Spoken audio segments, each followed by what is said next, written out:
সোমবার বুদ্ধ পূর্ণিমা।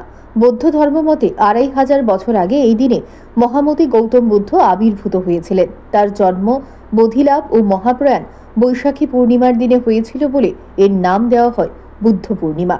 বৈশাখী পূর্ণিমা বা বুদ্ধ পূর্ণিমা বৌদ্ধ সম্প্রদায়ের প্রধান ধর্মীয় উৎসব। বিশ্বের সকল বৌদ্ধ ধর্মাবলম্বীদের কাছে এটি একটি বিশেষ দিন। জগতের সকল প্রাণী সুখী হোক, এই অহিংস বাণীর প্রচারক গৌতম বুদ্ধের আবির্ভাব, বোধিপ্রাপ্তি আর মহা পরিনির্বাণের স্মৃতি বিজড়িত এই দিনটিকে বুদ্ধ পূর্ণিমা হিসেবে পালন করে থাকেন বুদ্ধ ভক্তরা। এই দিনটি সারা বিশ্বের সঙ্গে রাজ্যে ও বিভিন্ন ধর্মীয় অনুষ্ঠানের মাধ্যমে দিনটি পালন করা হয়।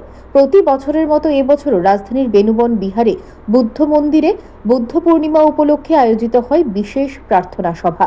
এই প্রার্থনা সভাকে ঘিরে বুদ্ধ ধর্মাবলম্বীদের মধ্যে বিশেষ উৎসাহ উদ্দীপনা পরিলক্ষিত হয়। আজকে বুদ্ধ পূর্ণিমা উপলক্ষে আমরা এখানে এই বেনুবন বুদ্ধ বিহারে পালন করছেন। এখানে দায়িক দায়িকা ভিক্ষু সংঘ উপস্থিত হয়েছে। আমরা একটু পরে বুদ্ধ পূজা করব।